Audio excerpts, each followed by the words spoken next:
akan memandu jalannya kegiatan sebagai MC pada hari ini. Nah, pertama-tama marilah kita panjatkan puja dan puji syukur kehadirat Tuhan Yang Maha Esa atas karunia dan berkahnya yang melimpah pada kita sekalian sehingga kita bisa dipertemukan dalam acara ini. Kedua, kami juga mengucapkan terima kasih kepada pihak-pihak dari Fakultas Psikologi Unika Atmajaya dan Universitas Yarsi dan juga Departemen Psikologi di BINUS University, sehingga acara ini dapat berjalan dengan lancar. Selanjutnya, tanpa berlama-lama, saya akan memperkenalkan moderator kita pada hari ini untuk webinar pengantar meta-analisis menggunakan JSP, yaitu Ibu Kristiani Suwartono dari Fakultas Psikologi Unika Atmajaya. Kepada Mbak Chen, waktu dan layar saya persilahkan. Ya, terima kasih Rena. Selamat siang Bapak Ibu sekalian. Terima kasih atas waktu dan kedatangannya hari ini. Hari ini tema kita mengenai meta-analisis dengan menggunakan JASP. Saya baru tahu ternyata JASP bilangnya, bukan JASP gitu ya. Ini kita Indonesia. Kemudian acara ini akan dibawakan oleh Bapak Wisnu Wiradani. Bapak Wisnu ini, saya bacakan dulu ya CV-nya. CV-nya cukup panjang. Yang pendidikannya dia S1 Fakultas Psikologi di Unika Atmajaya. Untuk S2-nya beliau menempuh di UGM Fakultas Psikologi.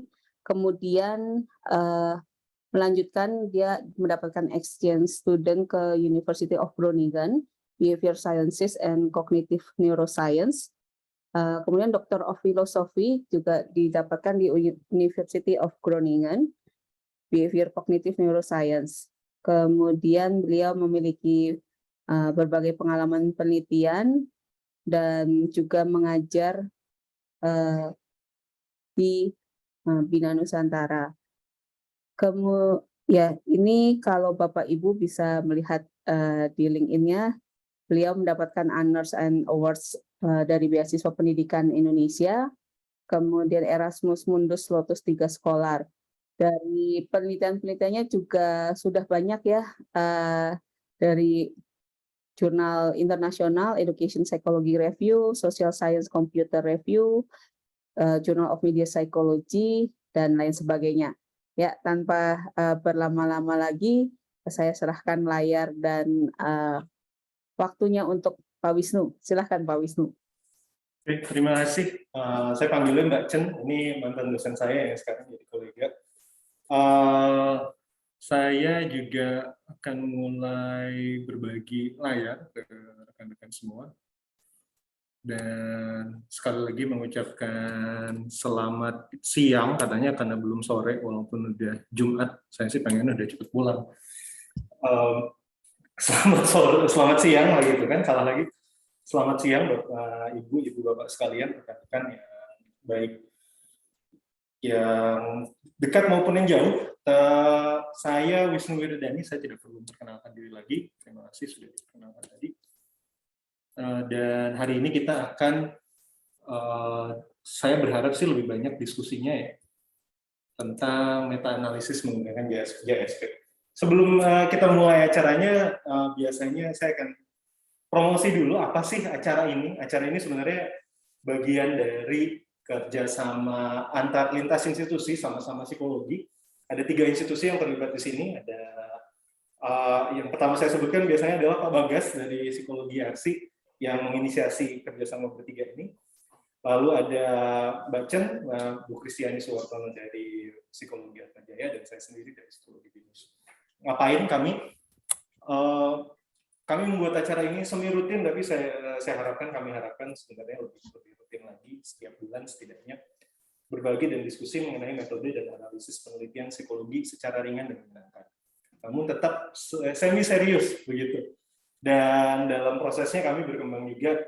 Nanti selain diskusi metode dan analisis penelitian, kita akan juga membuka banyak kesempatan untuk berdiskusi atau sharing mengenai sains terbuka atau lebih banyak dikenal sebagai open science. Nah, jika rekan-rekan yang terlibat atau sudah hadir di sini tertarik untuk bergabung, memberikan saran, kami sangat terbuka dengan berbagai macam ide begitu untuk acara-acara selanjutnya. Jadi jangan ragu untuk menghubungi tiga orang ini, bisa siapa saja, dan nanti di acara-acara berikutnya tidak harus kami bertiga. Bulan lalu kami mengundang Pak Ide Bagus dari Ubaya untuk bicara tentang writing studio misalnya. Jadi tidak, kalau tiga orang ini yang saja berbicara, saya kira ilmunya akan cepat habis begitu. Jadi ada webinar. Ya, akan ada pergantian-pergantian, dan juga rekan-rekan yang ada di sini dapat mengusulkan siapa atau kita akan bicara tentang apa di acara-acara atau kesempatan-kesempatan berikutnya. Jadi jangan lupa nanti ketika di akhir ada permintaan untuk mengisi evaluasi, dan ini juga akan kami gunakan untuk membuat daftar nama, untuk daftar hadir untuk pembuatan sertifikat. Jangan lupa juga untuk mengisi evaluasi. Oh iya, ada Facebooknya, Jaspers Club, kalau misalnya nanti mau cari. Agenda-agenda acaranya sudah bisa dilihat di situ. Hari ini kita akan bicara tentang meta-analisis. Saya berasumsi bahwa rekan-rekan yang hadir di sini saat ini sudah pernah mendapatkan paparan setidaknya mengenai apa itu meta-analisis, atau bahkan sudah pernah mengikuti kursus atau kelas-kelasnya sebelumnya, atau pernah mendengar istilah ini di dalam misalnya kuliah-kuliah metode penelitian. Seperti itu. Sehingga paruh pertama dari adalah diskusi kita hari ini. Saya nggak tahu. Oke. Ya, dan kita tolong teman-teman host untuk. Ada lagi. Oke, paruh pertama dari pertemuan kita hari ini akan lebih banyak praktiknya, saya harapkan. Jadi saya akan bicara sedikit tentang apa itu meta-analisis untuk mengingatkan kita semua. Lalu dua hal utama yang kita estimasi dalam meta-analisis, yaitu besaran efek dan estimasi dari risiko bias. Nah, setelah itu kita akan masuk praktik ke bagaimana kita melakukan meta-analisis menggunakan modul meta-analisis yang ada di dalam program GISP. JASP mungkin kalau pakai pronunciation yang orang Belanda. Begitu. Dan setelah praktiknya beres, saya akan bicara sedikit mundur ke belakang tentang, mungkin ada juga rekan-rekan sekalian yang tertarik bergabung hari ini karena belum pernah dengar meta-analisis tapi tertarik untuk melakukan penelitian dengan model seperti ini. Saya akan bicara sedikit tentang, ada panduannya meta-analisis ini, ada guidelines-nya, dan bagaimana sedikit tips dan triks untuk mencari literatur, dan tips dan triks untuk menghitung besaran efek yang ditemukan di dalam literatur. Selama paparan, jika ada komentar, diskusi, pertanyaan, langsung saja diajukan. Saya memonitor chat, tapi juga nanti bisa dikirimkan mungkin langsung ya ke Mbak Chen atau ke Rena. Bisa tulis di chat untuk everyone, atau bisa japri juga boleh. Angkat tangan gitu, lalu Angkat tangan juga boleh, open mic. Boleh juga untuk open mic. Jadi jangan tunggu sampai waktu tanya jawab, bisa kalau misalnya ada yang kurang jelas atau misalnya ada hal yang saya mau komentar di bagian ini, jangan ragu untuk menyela saya begitu. Jadi acara kita tadi santai tapi semi serius gitu. Sebelumnya bahkan kami tidak pakai MC, tidak pakai sertifikat dan sebagainya. Ini acara seru-seruan seperti itu. Sejak ada sertifikat, jadi lebih banyak yang daftar ya. Oke, apa itu meta-analisis? Besaran efek, risiko bias, dan bagaimana melakukannya. Apa itu meta-analisis? Sebenarnya secara konseptual, meta-analisis ini adalah analisis dari analisis. Apa yang dianalisis kalau kita melakukan penelitian dengan pendekatan kuantitatif? Kita akan melaporkan hasil uji statistik inferensial di artikel-artikel atau di di manuskrip yang akan kita. Nah, si laboratorium yang berbeda, peneliti yang berbeda, ini bisa saja karena satu dan lain hal melakukan penelitian dengan desain yang sama, dengan desain yang sama, dengan pendekatan yang sama, bahkan dengan instrumen yang sama, lalu kemudian mendapatkan hasil yang sama sekali berbeda, kebetulan karena satu dan lain hal. Nah, dengan meta-analisis kita dapat membuat semacam rangkuman, jadi kita membuat sintesis dari berbagai macam temuan tersebut dari serangkaian penelitian dengan desain yang serupa atau menggunakan instrumen yang serupa untuk melihat gambaran yang lebih besar. Jadi menggunakan kacamata dari apa ya?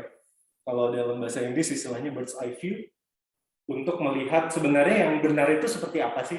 Kalau ada misalnya 10 penelitian mengenai dampak Ritalin terhadap depresi, lalu ada 9 yang menunjukkan bahwa Ritalin ini bisa menurunkan tingkat depresi, dan 1 yang tidak menunjukkan Ritalin ini menurunkan depresi. Yang benar yang mana? Yang 9 atau yang 1? Ternyata yang 9 ini sampelnya kecil semua, hanya 20 orang. Tetapi yang 1 ini sampelnya 10.000 orang. Walaupun dia kalah jumlah, tapi dia misalnya menang kualitas. Ini yang kita pertimbangkan menggunakan desain meta-analisis. Atau contoh yang lain menggunakan vaksin, efektivitas vaksin. Vaksin A versus vaksin B dengan berbagai macam laboratorium di berbagai tempat, mana sih yang sebenarnya hasilnya paling akurat. Jadi meta-analisis ini adalah sintesis temuan empiris dilaporkan di penelitian-penelitian, jadi kita pakai data sekunder. Dan apa yang kita hitung di sini, raw datanya, kalau biasanya adalah hasil observasi empirik, kalau dalam meta-analisis, raw datanya ini adalah yang namanya besaran efek atau standardized effect size.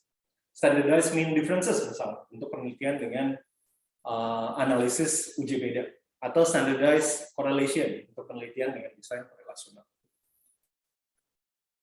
Dengan membuat sintesis dari berbagai temuan, dari berbagai hasil yang bisa saja berbeda, bisa saja sama, kita bisa melihat konsistensi dan melihat true effect-nya itu sebenarnya satu, besarannya berapa, dan ada true effect-nya atau tidak. Beberapa contoh di sini, misalnya metode belajar X terhadap IPK, metode belajar quizzing. Benar nggak sih kalau misalnya mahasiswa kita berikan kuis, ini nama istilah dalam psikologi pendidikannya adalah practice testing. Kalau kita minta mereka untuk practice testing menggunakan quiz, flashcards, dan lain sebagainya, karena retensinya meningkat, maka prestasi belajarnya jadi meningkat. Lalu kita bisa bandingkan dari berbagai macam universitas, dari berbagai macam peneliti yang melakukan penelitian yang sama. Kenapa melakukan meta-analisis? Jika studinya individual, biasanya ada biasnya. Bias ini bisa muncul dari berbagai macam faktor.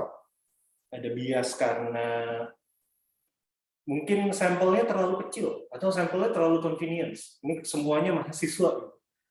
Tapi kemudian kita mau menguji efek dari vaksin mahasiswa, karena mereka ada di dalam rentang usia yang cukup sehat, daya imunitasnya sangat tinggi begitu. Kemudian ternyata hasilnya efektif, tidak terserang penyakit.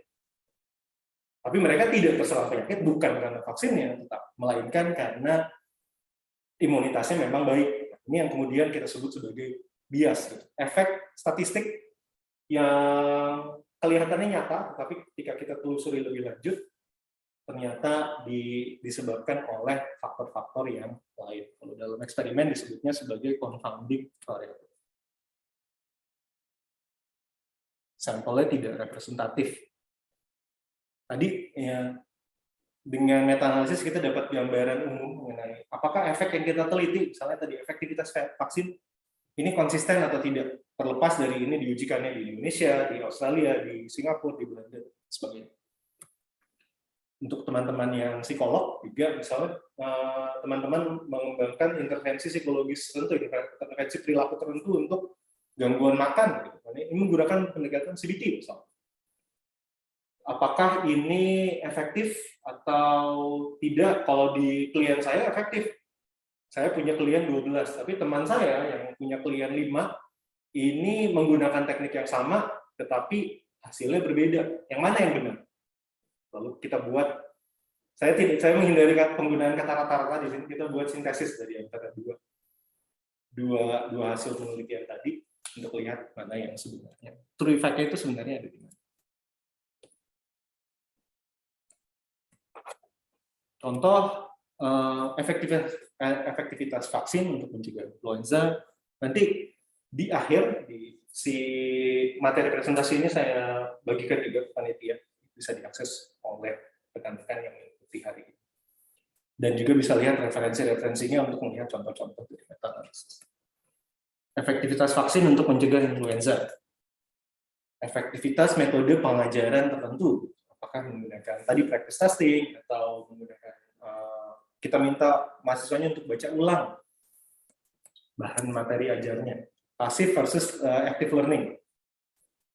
Efek dari waktu yang dihabiskan untuk mengakses media sosial terhadap psychological well-being. Ini topik yang cukup dekat dengan saya tentang perilaku online. Apa yang kita ukur dalam meta-analisis? Ada dua hal. Yang pertama adalah yang kita sebut sebagai besaran efek. Nah, besaran efek ini sebenarnya adalah angka terstandar untuk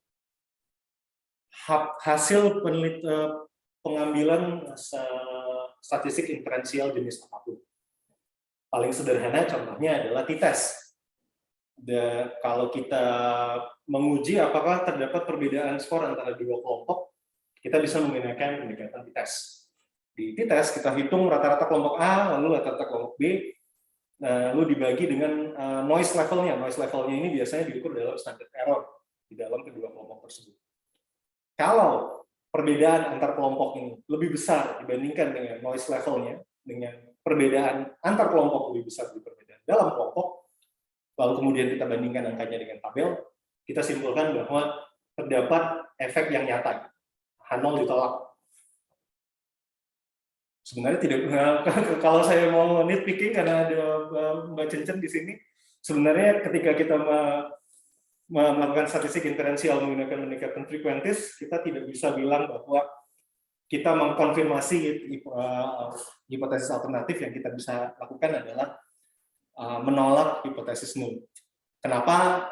Ini untuk bahan pertemuan berikutnya. Tapi konsepnya dari standardized effect size ini adalah standardized effect size ini adalah nilai terstandar yang mencerminkan efek yang kita sedang lihat. Efek yang kita sedang lihat ini bisa macam-macam tergantung jenis analisis yang kita gunakan. Kalau jenis analisisnya adalah uji beda, maka efek yang kita lihat adalah standardized mean difference. Kalau jenis analisisnya adalah uji hubungan, korelasi, regresi, dan lain sebagainya, maka efek size ini bentuknya adalah standardized correlation coefficient. Saya mau analisisnya ini odds ratio. Misalnya ada teman-teman yang dari bidang ilmu kesehatan, biasanya lebih banyak menggunakan odds ratio atau risk ratio. Nggak apa-apa juga, sama aja. Lebih dari satu artinya proporsi sembuhnya lebih tinggi, kalau kurang dari satu maka proporsi sembuhnya lebih rendah. Nggak apa-apa juga. Nah, itu yang kemudian kita jadikan patokan sebagai hasil dari satu penelitian. Kalau dalam penelitian dengan data primer, datanya, observasinya adalah observasi empirik, jadi satu partisipan itu satu data, maka dalam meta-analisis, satu artikel biasanya atau satu studi itu menjadi satu data. Apa yang dilihat dari studi tersebut ya tadi, si standardized value ini. Dalam penelitian psikologi biasanya karena kita menggunakan banyak uji beda, kita mengambil standardized means atau istilahnya adalah COINS-D. Untuk korelasi kita menggunakan angka Fisher dan eta square untuk ANOVA. Konsepnya sama, walaupun jenis analisisnya berbeda-beda, kita selalu membandingkan perbedaan antar kelompok, varians antar kelompok dibandingkan dengan varians yang ada di dalam kelompok. Rasionya lebih besar, maka biasanya kita simpulkan kalau perbedaannya itu signifikan. Nah, ini yang tadi saya sampaikan dalam kedokteran kesehatan dihitung berdasarkan rasio orang yang sembuh dari kelompok eksperimen atau kelompok treatment dibandingkan dengan kelompok kontrol. Ini yang kita sebut sebagai odds ratio.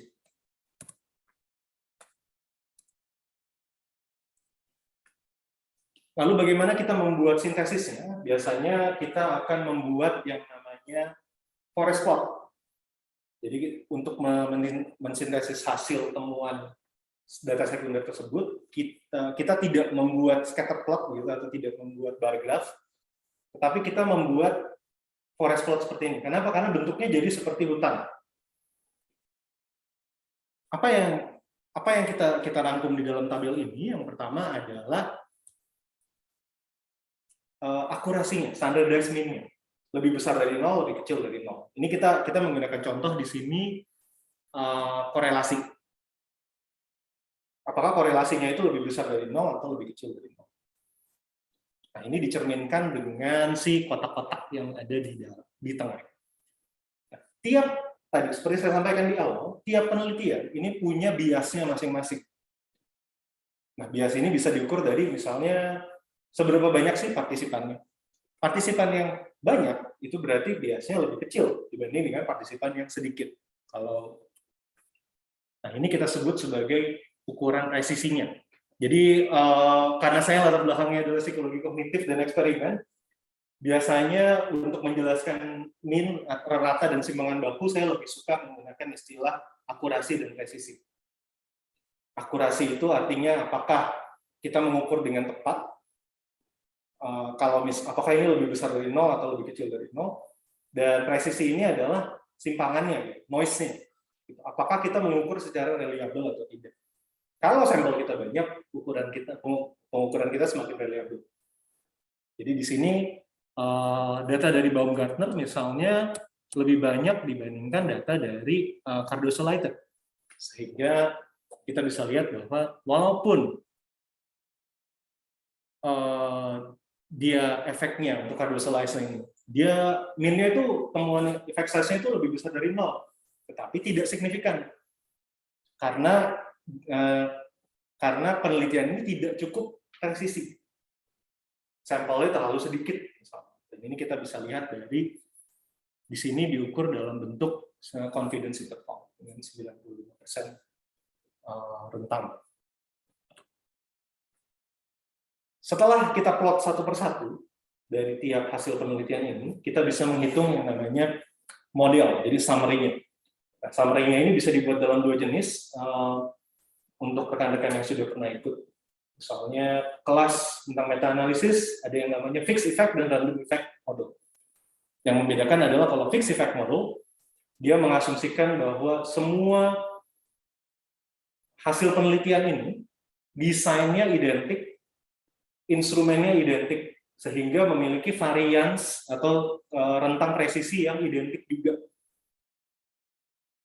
Sedangkan di random effect model, variansinya itu tidak harus identik. Jadi dia mengasumsikan bahwa penelitian dengan jumlah sampel yang lebih besar punya simpangan yang atau noise level yang lebih kecil dengan penelitian yang jumlah sampelnya lebih sedikit. Nah, ini lebih banyak digunakan dalam penelitian sosial, random effect model. Sedangkan untuk penelitian klinis, kita bisa mengasumsikan fixed effect. Jika misalnya beberapa lab menggunakan instrumen yang sama, dengan prosedur yang sama, dengan treatment yang sama juga. Sehingga cukup identik satu sama lain untuk mengasumsikan bahwa simpangan atau noise level dari tiap temuan ini kurang lebih akan ekuivalen. Itu hal pertama yang kita lihat dari meta-analisis. Hal yang kedua yang kita lihat adalah risiko bias atau risk of bias. Misalnya ada fenomena seperti ini. Bias publikasi. Penelitian yang melaporkan temuan yang secara statistik signifikan lebih tinggi kemungkinannya untuk dipublikasikan. Ketika saya S2, saya masih mendapatkan saran untuk hanya laporkan hasil penelitian yang signifikan saja. Kalau bedanya nggak signifikan, tidak perlu dilaporkan. Nah, ini pendekatan yang keliru. Kenapa? Artinya kita sedang melakukan inflasi untuk efek yang sebenarnya mungkin tidak ada. Nanti kita bisa lihat ketika saya mulai memplot yang namanya funnel plot. Kalau semua orang hanya melaporkan temuan yang signifikan saja, maka true efek yang sedang kita lihat itu sebenarnya inflated, overestimasi, karena temuan yang tidak signifikan ini tidak dilaporkan. Sehingga kesannya seperti, wah ini efeknya benar-benar nyata. Misalnya dulu itu ada penelitian tentang Mozart effect. Ini salah satu contoh yang paling terkenal, mendengarkan musik untuk bayi, membuat bayinya itu lebih pintar dan seterusnya. Yang sebenarnya sudah gagal direplikasi berkali-kali, tetapi karena hasil replikasi yang gagal ini tidak dilaporkan. Dan dulu itu bahkan kalau jurnal-jurnal ada yang editornya juga menyarankan untuk, wah ini temuannya nggak ada yang signifikan, maka tidak cukup menarik untuk dipublikasikan. Walaupun sekarang dengan gerakan sains terbuka, pendapat ini sudah mulai berubah sedikit demi sedikit. Jadi tadi, kalau kita hanya melaporkan temuan yang secara statistik signifikan, kemungkinan kita sedang melakukan inflasi terhadap efek yang sedang kita teliti.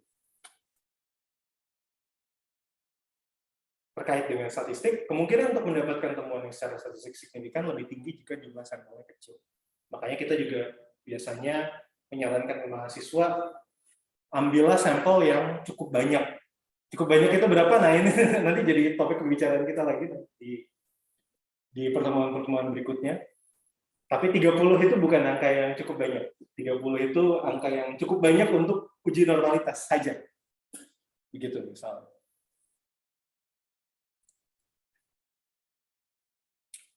Kenapa ini menjadi bias juga?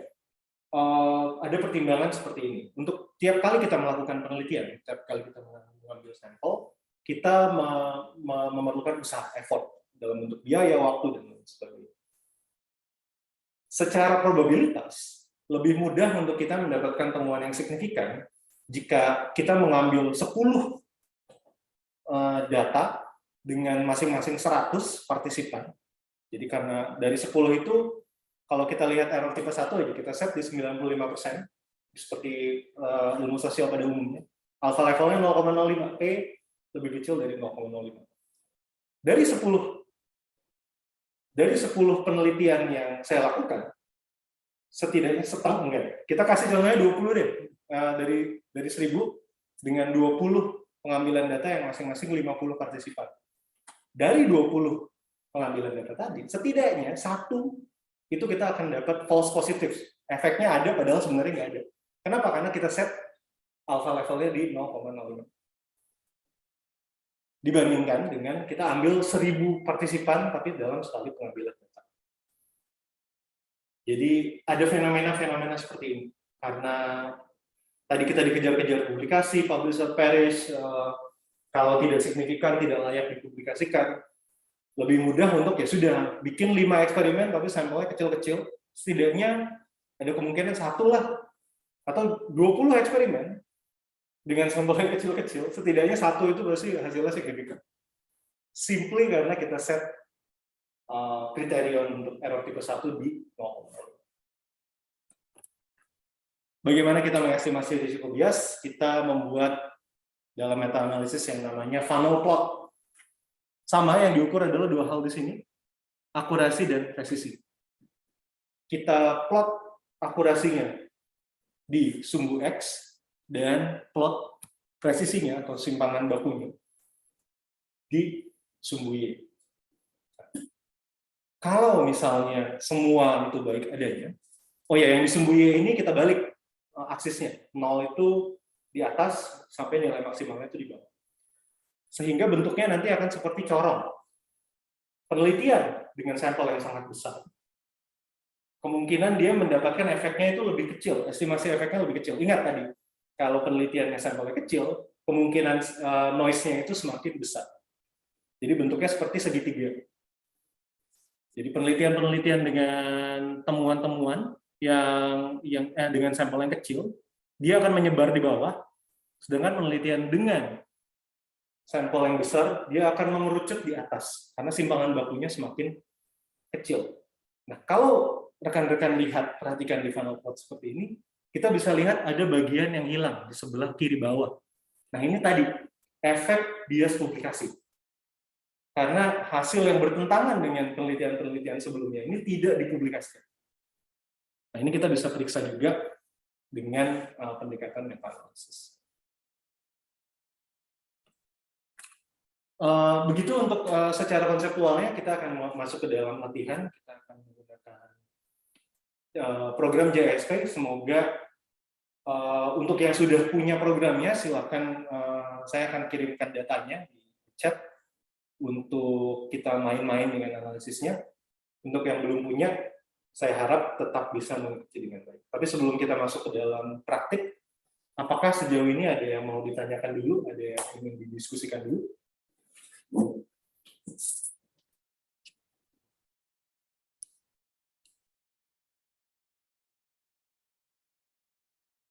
Ya, dari para peserta ada yang mau ditanyakan? Sambil saya mencari si file untuk datanya. Saya ada sih mau dikirim. Oh ya, ada Pak Chandra bertanya, apakah perbedaan dalam penggunaan forest plot dengan funnel plot? Oke, Mas kalau Wisnu? gitu, ya kalau gitu saya minta tolong Mbak Chen untuk mengirimkan datasetnya di chat. Ya. Oke. Oke, mungkin Pak Chandra. Jadi kalau forest plot itu kita biasanya gunakan untuk mengilustrasikan true effect-nya gitu, summary dari semua effects yang kita hitung dari besaran-besaran yang kita temukan di dalam artikel-artikel. Jadi tujuan utamanya adalah untuk menghitung summary-nya. Ini saya perlihatkan aja di sini.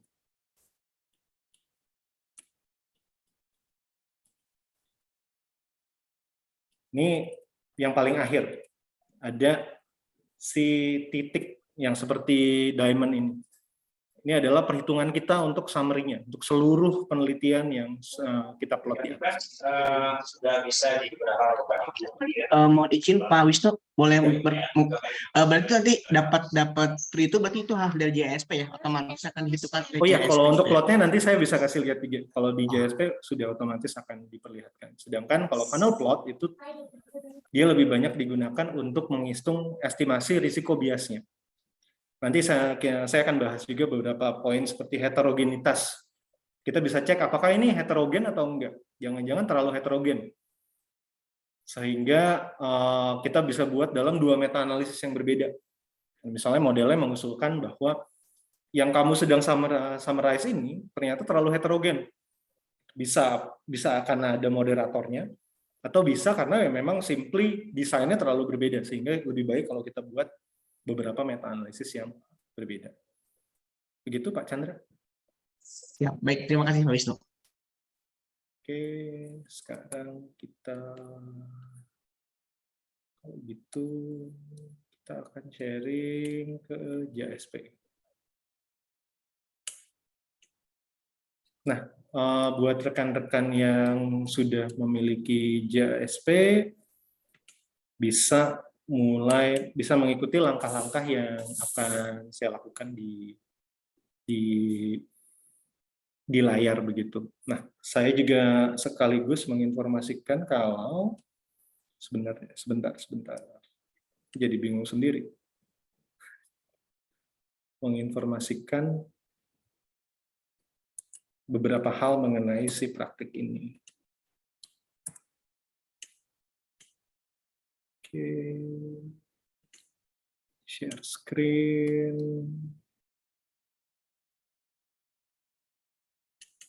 Nah, kita akan mengulangi salah satu meta-analisis yang pernah saya buat sebelumnya di artikel yang dipublikasikan di tahun 2018 kalau nggak salah. Ini saya sedang menghitung meta-analisis untuk korelasi antara multitasking, seberapa sering, seberapa frequent seseorang itu sambil nonton TV, sambil main HP, sambil baca buku, sambil mendengarkan musik, dan seterusnya. Jadi dengan berbagai macam devices, antara frekuensi multitasking dengan kemampuan untuk meregulasi atensi, yang kemudian diukur oleh berbagai macam pendekatan yang berbeda.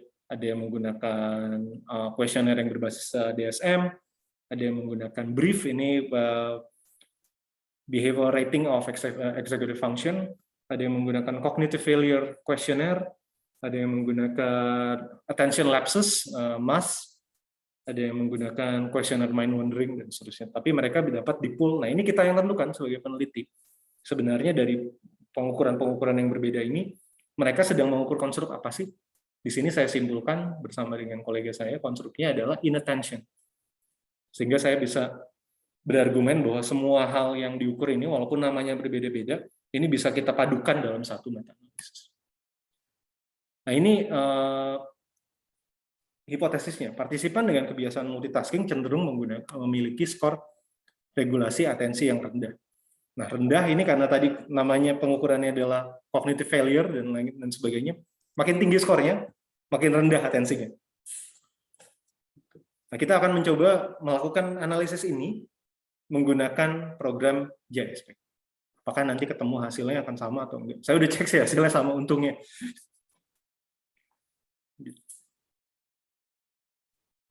Datasetnya sudah saya bagikan, dan kita langsung mulai aja ke bagian praktiknya.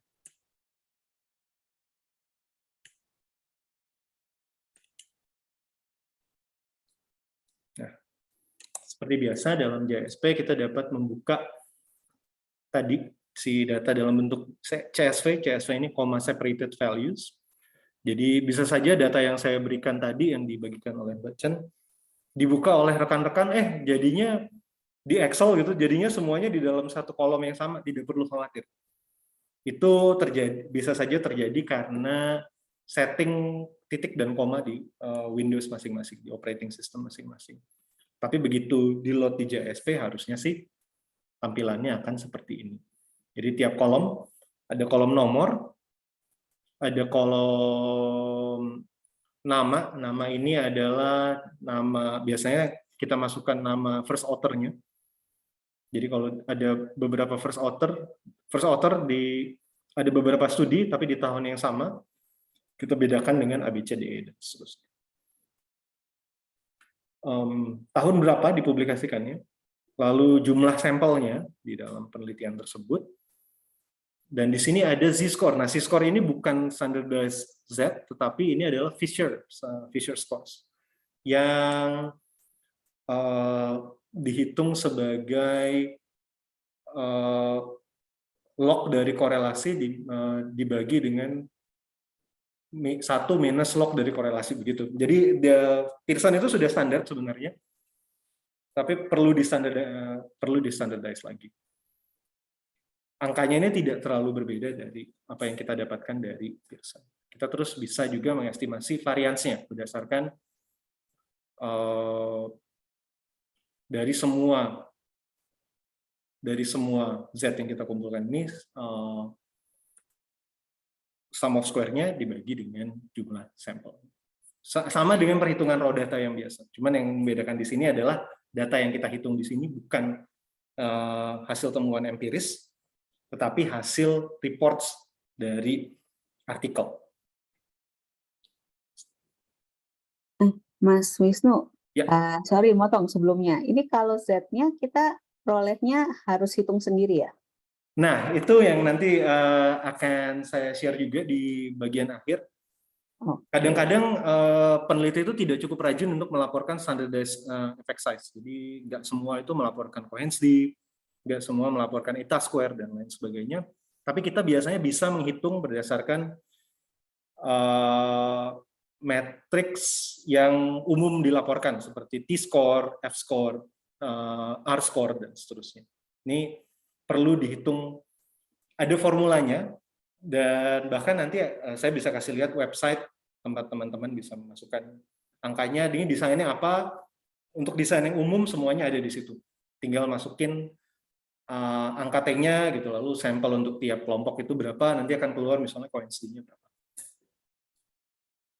Karena lagi-lagi Cohen's d ini dia eksklusif dari hipotesis testing. Bisa aja Cohen's d-nya sangat kecil, tapi karena sampelnya sangat besar ya dia hasilnya signifikan. Atau Cohen's d-nya sangat besar nih gitu. Cohen's d itu sangat mudah interpretasinya karena dia standardized mean difference. maka kalau standardized mean difference 1 ya berarti perbedaan antara dua kelompok ini 1 standar deviasi. Kalau 2 ya 2 standar deviasi. Kalau dia sampelnya terlalu kecil, karena tadi lagi-lagi variansi besar, bisa saja walaupun efek size-nya besar, tapi tidak cukup signifikan, karena tadi ya kita menjaga supaya tidak melakukan kesalahan tipe 1. Meta-analisis ini tidak akan muncul secara otomatis di layar seperti ini, tetapi untuk rekan-rekan yang belum pernah menginstal modul meta-analisis, ada di bagian modul menu di ujung di pojok kanan atas. Nah, ini ada modul yang namanya meta-analisis. Untuk rekan-rekan yang tertarik untuk belajar R, sebenarnya modul meta-analisis ini diambil dari satu paket yang namanya Metaphor. Nah, ini untuk penelitian yang saya laporkan di jurnal tersebut, sebenarnya saya menghitungnya menggunakan R. Tapi lagi-lagi, karena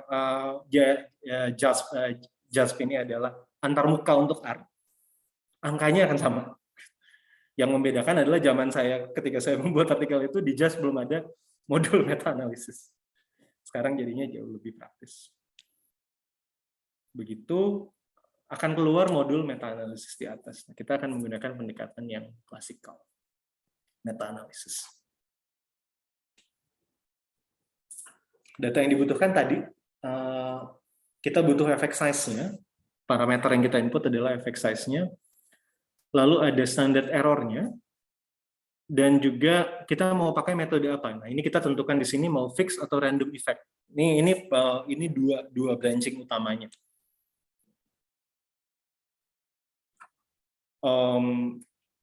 Yang paling umum adalah fix versus maximum likelihood atau restricted maximum likelihood. Maximum likelihood atau restricted maximum likelihood ini, dia pendekatannya adalah random effects. Sedangkan yang fixed effects ini pendekatannya fixed effect. Yang lain saya kurang familiar. Kita akan menggunakan defaultnya adalah restricted maximum likelihood. Kita bisa masukkan label untuk studinya, tadi yang saya masukkan dalam kolom nama. Dan kita bahkan bisa memasukkan di sini covariat. Nah, covariat ini misalnya untuk apa? Kalau misalnya kita punya moderator. Misalnya dari 20 studi ini bisa saja ada, peneliti punya hipotesis kalau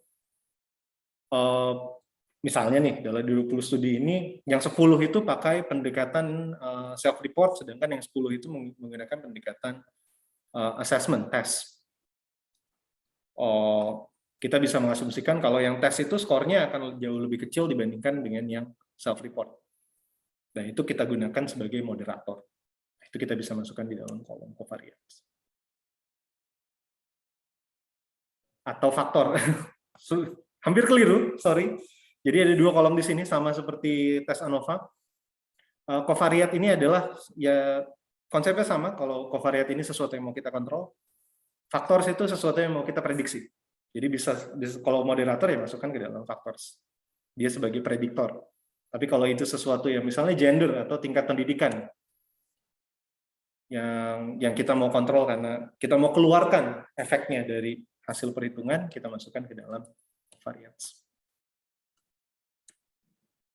Dan di sini kita bisa masukkan juga misalnya dari beberapa faktor saya mau lihat interaksinya, bisa juga dimasukkan di dalam komponen.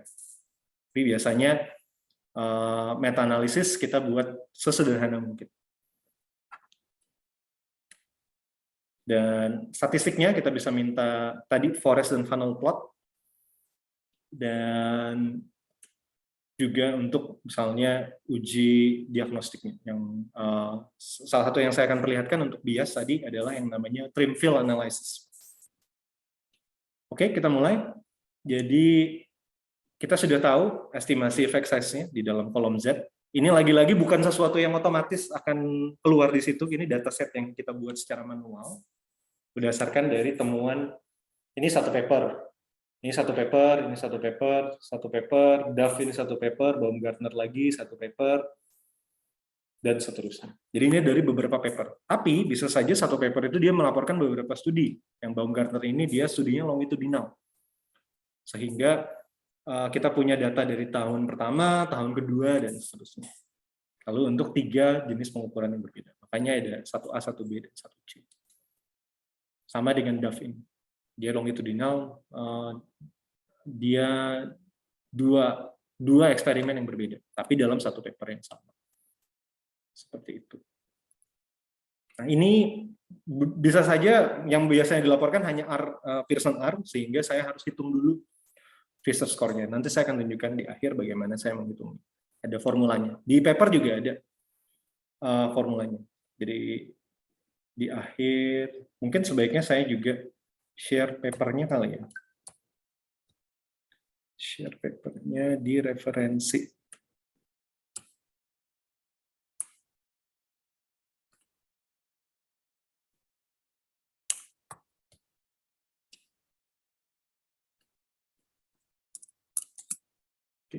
Dilihat di papernya juga bisa terlihat formula dari si perhitungan C-score ini. Jadi bukan C-score standardized Z, tapi Fisher's Z. Kita masukkan Z-nya di effect size dan masukkan standard error-nya di standard error. Nah, kalau kesulitan untuk menghitung standard error ini sebenarnya kalau sampelnya sama semua ya ini tinggal akar dari variance. Tapi kalau sampelnya beda-beda biasanya akar dari variance dibagi dengan sampel. Nah, langsung keluar di sini estimate-nya adalah 5,299. Estimate-nya adalah 5,299 dan probabilitasnya di bawah 0,01. Artinya walaupun efeknya ini ada yang positif, ada yang negatif, secara keseluruhan efeknya adalah positif. Sebesar berapa? Estimate-nya adalah sebesar 0,162. Ini sebenarnya regresi linear, tetapi yang kita lakukan, modelnya sama, formulanya sama, tapi kita melakukannya pada data sekunder. Maka prinsip-prinsip lain dalam regresi linear seperti normalitas, heterogenitas, dan lain sebagainya. Residual heterogenitas sama dengan regresi linear pada umumnya. Nah, ini koefisiennya, ini adalah temuan utamanya. Secara keseluruhan, walaupun ada temuan yang positif dan negatif, korelasi antara media multitasking dengan inattention adalah positif sebesar 0,162. Dan ini signifikan. Lalu yang kedua di sini kita tes juga adalah residual heterogeneity. Residual itu apa? Residual itu kita kan sebenarnya sedang fitting linear data. Seberapa banyak sih simpangan dari tiap dataset ini dari 0,162. Nah, itu kita sebut sebagai residual. Nah, kalau semua kita lebih mudah kalau misalnya saya munculkan forest plot-nya. Nah, tinggal dicentang di sini. Kalau semua titik-titik ini mengumpul di sebelah kanan, dan ini tidak kiri kanan melenceng ini, residualnya sangat kecil. Residualnya homogen, kita sebut sebagai homogen. Sedangkan kalau seperti ini ya ada yang sedikit ke kanan, sedikit ke kiri. Kalau dia ke kiri kanannya ini cukup besar, maka kita bisa saja yang terjadi adalah residualnya ini heterogen. Dia terlalu berbeda satu sama lain. Sehingga kita bisa melakukan misalnya analisis moderasi. Jangan-jangan untuk penelitian yang pakai tes, ini residualnya lebih, efek size-nya akan cenderung lebih kecil dibandingkan dengan penelitian yang menggunakan self-reports seperti itu. Ini ada tesnya juga, tes heterogenitas residual menggunakan T². Ini kita lihat di sini, dia cukup heterogen, 86,759. Oh, ini laporannya, ini estimate-nya. Maaf, saya udah agak-agak lupa karena ini sudah agak lama. Ini estimate-nya, tesnya itu ada di atas. Jadi dia residualnya cukup heterogen. Sehingga saran berikutnya adalah kita bisa membuat misalnya uji moderasi. Begitu. Nah, funnel plot, tadi satu lagi ini adalah plotting antara akurasi di sumbu X dengan standar error atau presisi di sumbu Y. Standarnya adalah 0 itu selalu di atas, jadi semakin ke bawah ini semakin tidak presisi, artinya noise levelnya semakin besar, sehingga studi dengan jumlah sampel yang lebih sedikit dia akan ada di bawah, studi dengan jumlah sampel yang besar dia akan ada di atas.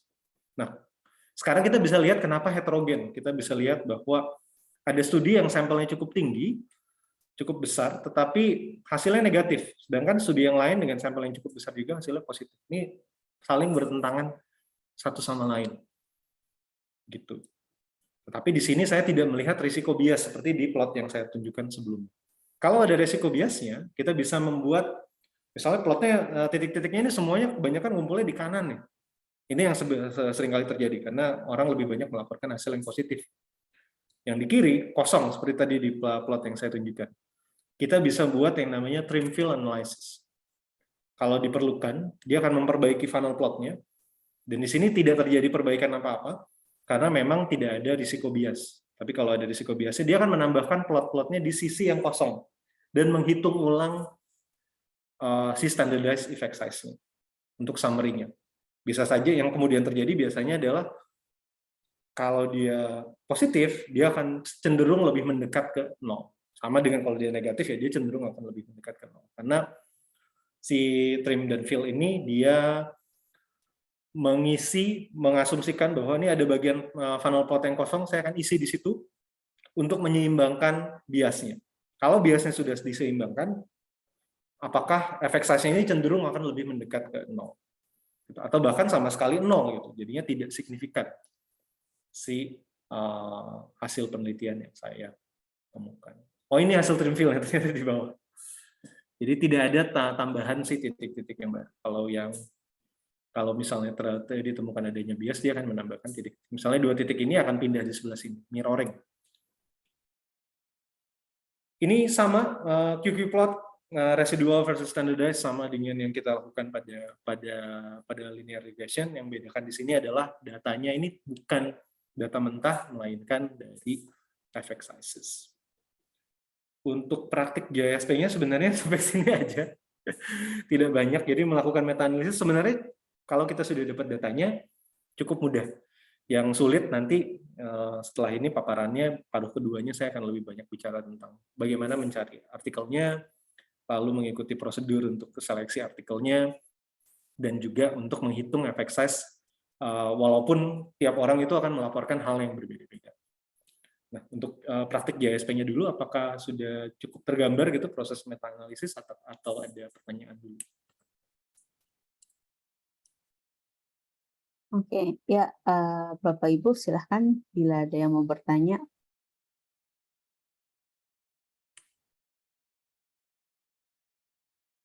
Mas Wisnu, kalau nggak saya nanya duluan deh. Itu Boleh. yang untuk yang tipe funnel itu berarti yang bagus tuh kalau yang semua titik-titik itu berada di dalam satu ini Ya. garis itu. Ya, betul. Jadi sebenarnya funnel ini juga garisnya ini tidak dibuat sembarangan. Jadi yang si garis corongnya ini adalah confidence interval. 95% confidence interval. Sehingga dia mengasumsikan yang di luar titik-titik ini sebenarnya yang signifikan. Sedangkan yang di dalam titik-titik yang di dalam segitiga ini justru temuan yang tidak signifikan karena dia tidak berada di luar 95% confidence interval. Jadi kalau seperti ini interpretasinya jadi gimana nih, Mas? Sebenarnya sama saja dengan interpretasi forest plot karena kan akurasi lalu ada rentang presisinya. Ini bisa kita gambarkan dengan bar graph, kita bisa gambarkan dengan scatter plot yang ada garis linear dan shades-nya dan seterusnya, tapi interpretasinya semua sama. Kita plot presisi akurasi dan dikelilingi dengan rentang noise-nya, presisinya. Kalau dan kita plot misalnya di sumbunya ini ada garis 0, garis vertikal ini adalah 0. Kalau dia noise levelnya ini 0 itu termasuk di dalam noise levelnya, berarti dia tidak cukup berbeda, tidak secara signifikan berbeda dari 0. Kalau di forest plot lihatnya gampang karena ada si bar-bar kecil ini. Kalau dia overlap dengan 0 ya berarti dia temuannya tidak signifikan. Tapi lagi-lagi yang bagus justru seperti ini. Ada temuan-temuan yang tidak signifikan tetapi juga tetap dilaporkan di dalam hasil penelitian. Sedangkan di funnel plot ini sebenarnya kita sedang melihat data yang sama tapi diplot dengan cara yang berbeda. Tiap titik ini adalah satu temuan. Kalau titiknya jatuh di luar si kerucut ini, berarti dia cukup berbeda dari 0. Jadi si kerucut ini adalah kerucut 0. Makanya rentangnya semakin besar noise levelnya, semakin kecil sampelnya, jadi dia berbanding terbalik dengan sampel. Semakin kecil sampelnya, semakin sulit kita butuh efek size yang jauh lebih besar untuk mencapai signifikansi. Sedangkan semakin dia sampelnya besar, semakin mudah kita untuk mencapai signifikansi. Semakin mudah untuk dia keluar dari si conical, bukan conical, ini 3 dimensi, ini segitiga ini. Seperti itu, Mbak Chen. Oke, Mas Wisnu. Ini udah ada pertanyaan nih dari Kolis Ernawati. Nah, untuk analisis dengan JAS ini, apakah outputnya sama dengan software Revman? Waduh, saya tidak, nggak tahu nih, Mbak Chen mungkin tahu si Revman ini, saya nggak pernah dengar sih. Saya belum pernah menggunakan softwarenya juga. Mungkin bisa diuji coba, Mbak Erna, ini dengan data yang sama, apakah kalau di Revman itu sama nggak keluarnya kayak gini? Kalau jawaban saya yang diplomatis, Revman ini bayar nggak? Karena kalau kita promosinya selalu yang open source. Kalau jawaban diplomatis saya biasanya adalah kenapa kita pakai JSP di sini dalam pertemuan kami, karena JSP ini open source dan juga dapat dipertanggungjawabkan pemakaiannya. Sedangkan apakah itu artinya software yang lain itu tidak bagus gitu? Enggak juga. Gitu. Sebagai ilmuwan, saya kira pertimbangan yang paling utama adalah apakah satu, hasil analisisnya itu akurat. Yang kedua, apakah pemakaian aplikasinya bisa dipertanggungjawabkan dengan atau tidak. Selama dua kriteria itu tercukupi, ya saya kira mau pakai software apapun, selama angkanya sama, selama hasilnya sama, dan bisa diinterpretasi dengan identik, pakai saja software manapun. Ini saya kebetulan menggunakan JSP, ya sedikit promosi juga, tapi bukan agenda utamanya, bukan untuk promosi, tapi untuk memperlihatkan bagaimana langkah-langkah melakukan meta-analisis dengan sesuatu yang dapat digunakan oleh kita semua secara cuma-cuma. Sedangkan kenapa nggak pakai SPSS gitu? Satu, setahu saya nggak ada modul meta-analisis di SPSS. Yang kedua, saya tidak bisa menggunakan SPSS dengan bertanggung jawab karena saya memang tidak punya lisensi. Begitu. Oke. Kalau ada yang mau ditambahkan, silahkan lo open mic, Mbak Erna. Kadang-kadang saya juga mendengar ada yang, oh kalau software yang nggak bayar, biasanya saya kurang percaya. Kalau gratisan justru jadi kurang percaya karena kalau yang berbayar itu biasanya kita asosiasikan dengan kualitas begitu ya. Yang bisa saya sampaikan tadi lagi-lagi JSP ini dia running R di belakang, R juga tidak berbayar. Developernya adalah rekan-rekan dari University of Amsterdam yang memang mereka dapat funding untuk membuat ini. Jadi mereka dibiayai pemerintah untuk mengembangkan ini. Bulan depan, sekali lagi promosi, kita akan mengundang developernya JSP, di JAS, Erik Jan Wogenmakers, untuk promosi fitur JSP 0.16 yang sedang kita gunakan saat ini. Jadi kalau tertarik, silakan ikuti juga di bulan depan. Dan selain itu, agenda bulan depan kita punya 2 kegiatan. Satu lagi adalah diskusi tentang site toolkit, jadi untuk menggunakan eksperimen. Jadi silakan nantikan si program-program berikutnya. Kembali ke meta-analisis. Apakah ada ketentuan dalam menentukan methods? Oh ini, restricted maximum likelihood dengan maximum likelihood. Oke, kenapa saya menggunakan restricted ML di sini? Alasannya sangat praktis karena ini yang angkanya sama dengan ketika saya menggunakan random effects di R. Bedanya seperti apa? Mungkin ini Mbak Chen yang bisa menjelaskan lebih rinci kali ya. Ini pemahaman saya tentang OLS ini sangat terbatas. Jadi maximum likelihood, restricted likelihood sama dengan prinsip kita menghitung garis linear dalam regresi linear. Ini seberapa pemahaman saya adalah kalau saya fitting satu model, apapun itu modelnya, saya overfit atau enggak sih? Gitu. Kalau dia maximum likelihood, dia akan mencari model mana yang paling paling optimal dalam melewati semua garis. Garis mana yang melewati semua data point. Kalau yang restricted maximum likelihood, dia mempertimbangkan juga misalnya ceiling effect dan floor effect. Kalau misalnya datanya terlalu homogen di atas atau datanya terlalu homogen di bawah. Sehingga dia secara tidak sengaja overfitting di modelnya. Itu pemahaman saya gitu. Tapi kalau ditanya matematisnya seperti apa ya agak sulit. Nah, saya sendiri pun juga tidak tahu menjelaskan gimana. Benar nggak, Mbak Chen? Ya, benar. Setuju Mas Wisnu. Diterangkan dengan sangat bahasa manusia ya. Bagus.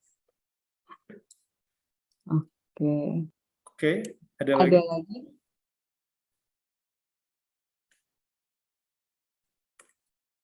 Atau di antara peserta ada yang pernah melakukan meta-analisis? Bisa berbagi juga, wah kalau saya metodenya lain gitu. Itu bisa juga sih. Ini diskusi ya, karena ini pada dasarnya kita diskusi sih. Dan masih ada sedikit paparan lagi sih tentang tahap-tahapan lain meta-analisis, atau mau ke situ dulu baru kita masuk ke tanya jawab? Boleh masuk ke situ dulu aja. Oh, ada pertanyaan dulu Mas Wisnu sebentar. Dari Bu Laura, mohon penjelasan interpretasi dari hasil output yang signifikan P kurang dari 0,01. Apakah berarti hasil-hasil penelitian yang dianalisis menunjukkan hasil yang heterogen? Iya, nah, terima kasih Bu Laura. Ini kita menggunakan statistik inferensial di berbagai tempat di dalam analisis ini. Yang paling utama adalah statistik inferensial untuk uji model. Dan di sini dia bilang P-nya 0,01 signifikan dalam artian estimates kita untuk random effects-nya, efek utamanya, true effect-nya dari semua hasil penelitian yang kita kumpulkan ini, dia itu kemungkinan dia tidak nol gitu. Kita menolak hipotesis nol. Tapi kita di saat yang sama juga menggunakan statistik inferensial untuk menguji tadi apakah residual kita heterogen atau tidak. Dengan kata lain, apakah si titik-titik ini menyebar sebarannya dia terlalu menyebar atau enggak? Dan jawabannya adalah di sini interpretasinya adalah titik-titik ini terlalu menyebar. Yang dalam hal ini langkah selanjutnya adalah kalau dia terlalu menyebar, kenapa dia terlalu menyebar? Apakah karena satu kita bisa berasumsi ya memang tadi kita lihat ya memang jenis alat ukur yang kita gunakan cukup heterogen. Ada yang menggunakan ada yang menggunakan skala dari ADHD, pendekatannya dari ADHD, ada yang pendekatannya dari cognitive failures, ada pendekatannya dari attention lapses dan mind wandering. Sehingga kita bisa berargumen di situ bahwa memang ini heterogen, tapi walaupun ini heterogen hasilnya tetap signifikan. Di sisi lain kalau heterogen dan kita sudah punya hipotesis, oh dia heterogen karena jenis instrumennya, kalau di dalam contoh ini, jenis instrumennya terlalu banyak untuk kita lakukan analisis moderasi. Bisa aja tetap, saya bilang, oke, instrumen dari 20 hasil penelitian ini ada 15 instrumen, ya sudah 15 itu jadi kelompoknya. Tapi kemudian ada error tipe 2. Kalau per sel dalam analisis moderasi, per kelompok ini, jumlah anggotanya terlalu kecil, saya tidak punya power atau kekuatan uji statistik yang cukup untuk mendeteksi true effect. Jadi saya akan melakukan kesalahan error tipe 2. Gitu. Wah, jangan-jangan nggak ada efek yang moderasi, tapi bukan karena memang hasil uji moderasinya tidak signifikan, tapi karena saya tidak punya cukup data untuk menunjukkan kalau ada efek moderasi. Kurang lebih seperti itu, Bu Laura.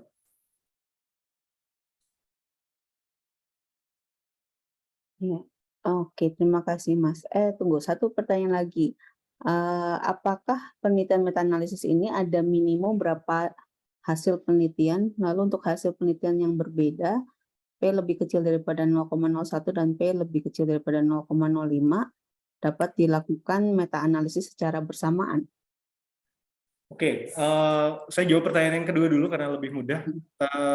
Betul, walaupun hasilnya berbeda, kita tetap melakukan meta-analisis secara bersamaan, karena itulah poinnya meta-analisis. Dari temuan-temuan yang bisa saja bertentangan satu sama lain, misalnya si Duff versus Ralph ini, kita mau lihat sebenarnya titik tengahnya itu ada di mana sih, titik komprominya, bukan kompromi, tapi true effect-nya itu sebenarnya ada di mana sih. Dan ini bukan, lagi-lagi tadi saya menghindari penggunaan istilah rata-rata, ini bukan sekedar rata-rata dari dua temuan ini, tapi juga mempertimbangkan misalnya noise level-nya, presisinya. Tadi yang kita hitung biasanya berdasarkan jumlah sampel. Gitu.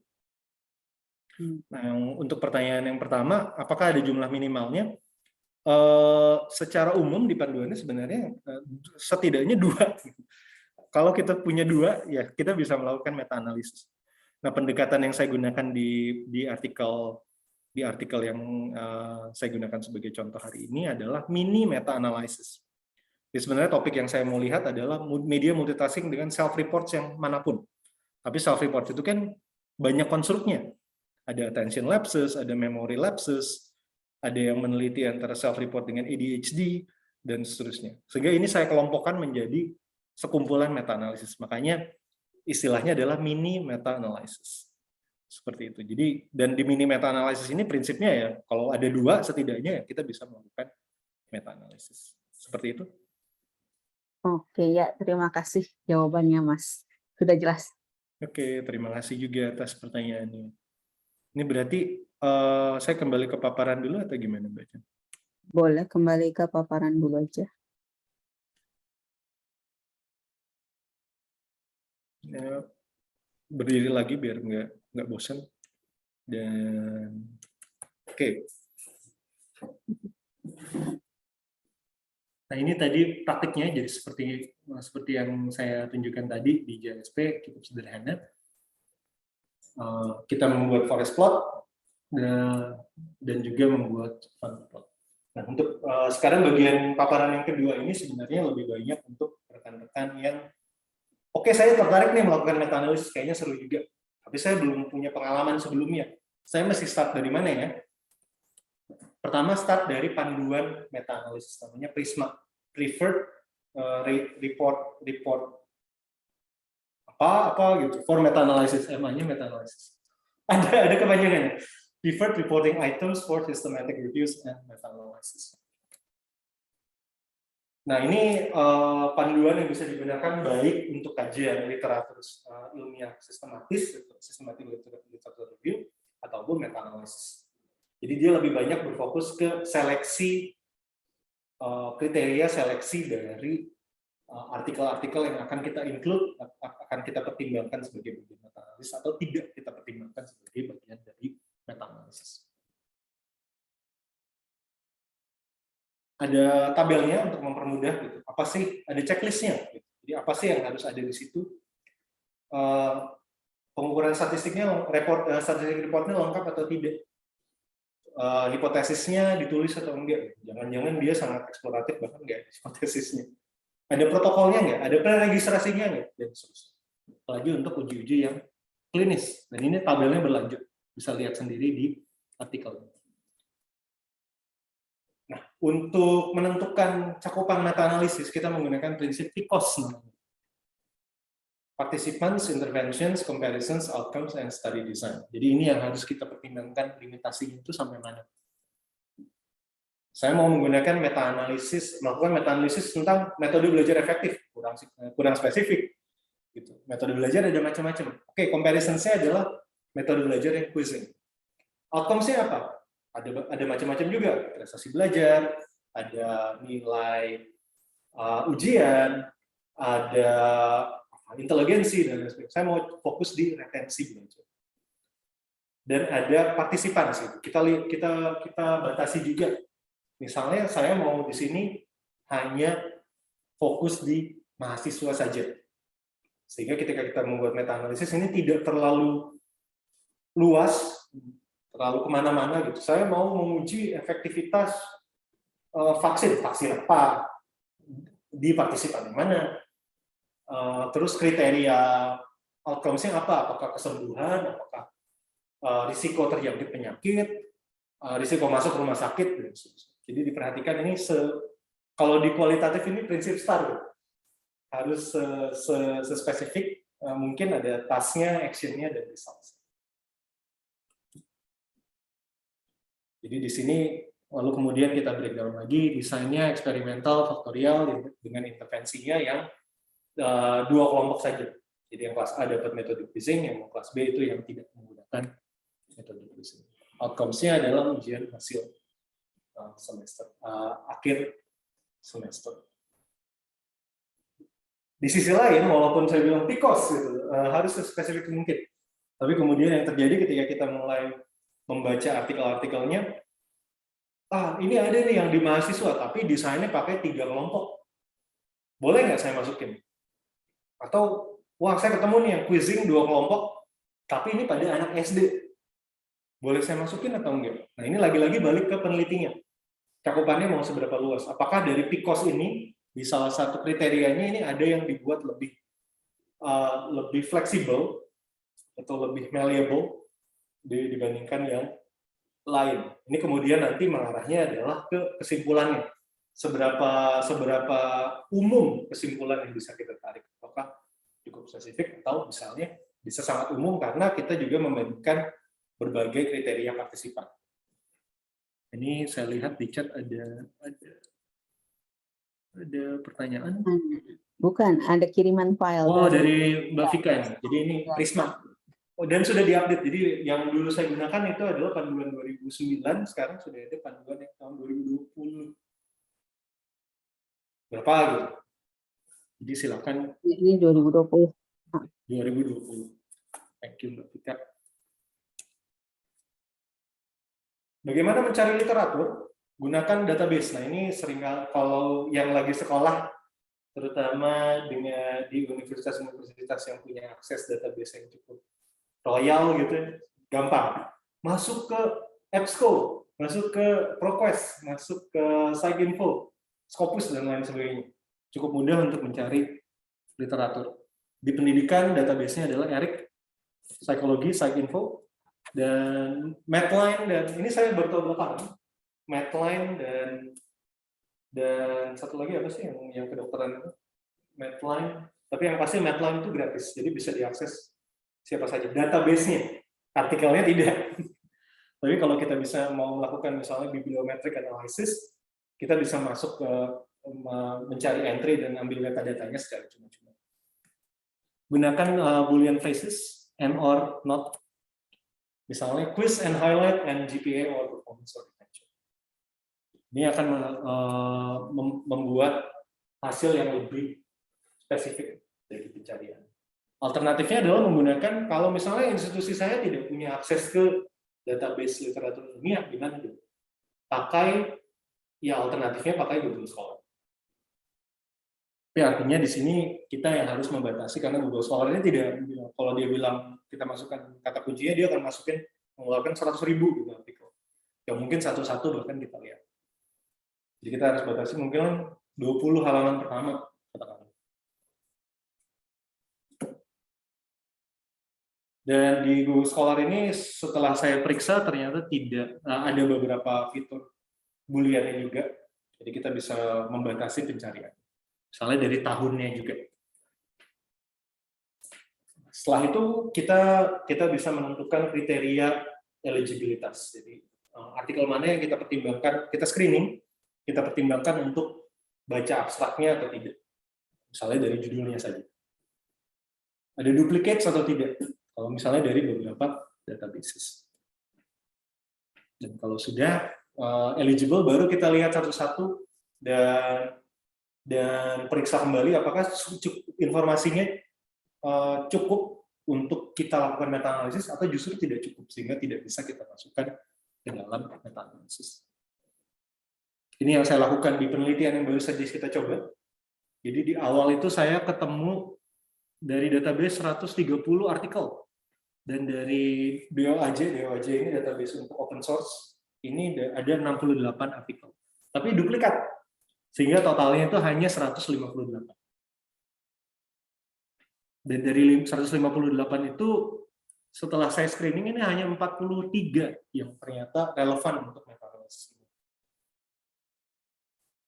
Dan setelah dibaca artikelnya satu persatu, hanya setelah screening hanya 19, dan setelah dibaca artikelnya satu-satu hanya 16 yang bisa kita masukkan ke dalam meta-analisis. Namun demikian, dari 16 itu kadang-kadang satu artikel dia bisa melaporkan beberapa studi, sehingga kita bisa mendapatkan beberapa data points untuk meta-analisis. Saya ketemu artikelnya tapi nggak bisa mengakses jurnalnya. Kirim aja email ke first author, corresponding author. Karena ilmuwan dengan senang hati akan membagikan hasil tulisannya, tetapi tidak di format. Kenapa? Karena yang sebenarnya berbayar itu hanya formatting, hanya layouting dari publisher. Bahkan bukan editornya, bukan yang punya jurnalnya, ini publisher jurnalnya yang membatasi akses kita ke dalam artikel-artikel tersebut. Sehingga kalau ada artikel yang kita mau lihat, tapi harus bayar, nggak bisa mengakses, satu-satunya alasannya adalah hanya harus bayar. Kirim aja email ke corresponding author. Saya lihat artikelmu yang ini kok menarik banget, saya butuh untuk meta-analisis, tolong kirim dong. Ini saya buatkan juga template untuk menulis. Jadi misalnya nanti kalau rekan-rekan yang mau meta-analisis tertarik untuk menggunakan, ada perkenalannya, saya itu siapa, lalu saya lagi bikin meta-analisis apa, lalu saya butuh kopi dari artikel. Dan yang terakhir adalah ada website yang namanya psychometrika.de. Ini rekan-rekan bisa menggunakan formula, dia menyediakan fitur untuk menghitung effect sizes berdasarkan misalnya t-test, hasil t-scores, z-score, f-scores, s-beta dari regresi. Selama ada informasi itu dan sample size-nya biasanya tiap kelompok, kita bisa menghitung standardized values. Contoh pelaporannya ini untuk jenis desain penelitian dengan lebih dari 2 kelompok ANOVA gitu, kita laporkan misalnya partial theta square. Untuk desain penelitian dengan 2 kelompok kita laporkan Cohen's d. Idealnya angka-angka ini, jadi kita tidak berhenti melaporkan statistik di p-value saja, tapi juga melaporkan angka effect size-nya, dan bahkan sekarang kita hitung power-nya juga di bagian partisipan. Saya punya cukup power nggak untuk mendeteksi efek yang mau saya lihat. Jadi power, lalu kemudian f-values, p-values itu bahkan buat saya tidak perlu lagi dilaporkan sih belakangan, karena sangat bias ya. Tapi lagi-lagi saya bukan editor jurnal. Editor jurnal masih pengen p-values, ya sudah kita laporkan p-values. Tapi justru yang jauh lebih penting adalah effect size. Ya partial theta square, ya Cohen's d dan kawan-kawan.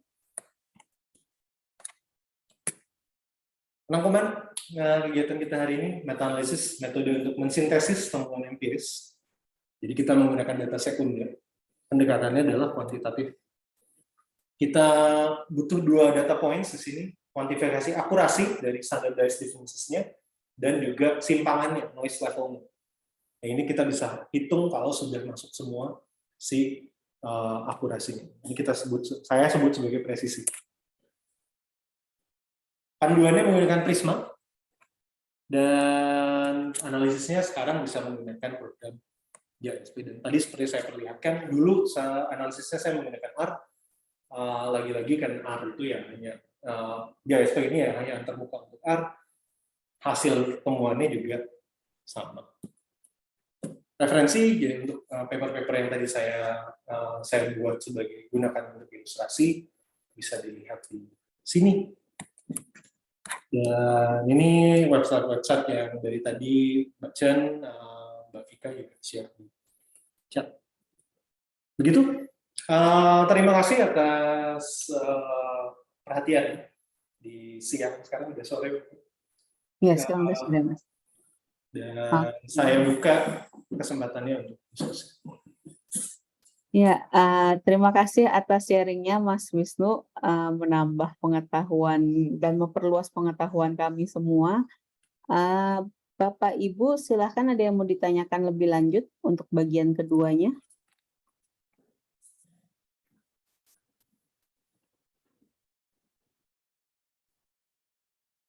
Oke, sambil menunggu pertanyaan, Saya sudah berikan link evaluasi, silahkan tolong diisi. Dan untuk keperluan sertifikat, tolong diisi namanya sesuai nama yang diinginkan di sertifikat. Kemudian kalau Bapak Ibu ada ide atau ada ingin men-share sesuatu ke teman-teman, silahkan hubungi kami. Kami terbuka untuk orang-orang yang mau share. Tidak harus tentang statistik, apapun metode yang digunakan atau misalnya software atau apapun lah yang bisa diakses semua orang, silahkan untuk info-info ke kami, nanti kami akan mencarikan waktu dan mengorganisir acaranya.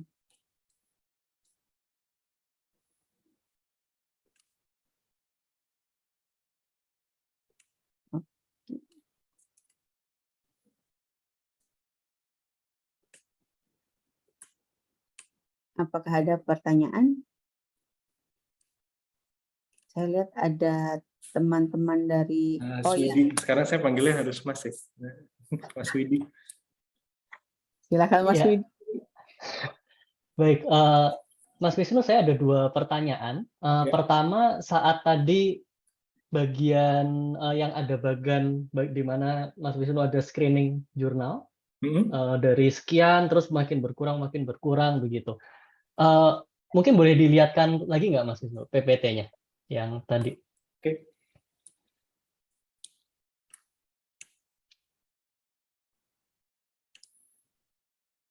Sebentar ya, filenya udah saya tutup. Sebentar. Tenang aja. Meta analisis di bagian Prisma tadi ya? Iya. Oke.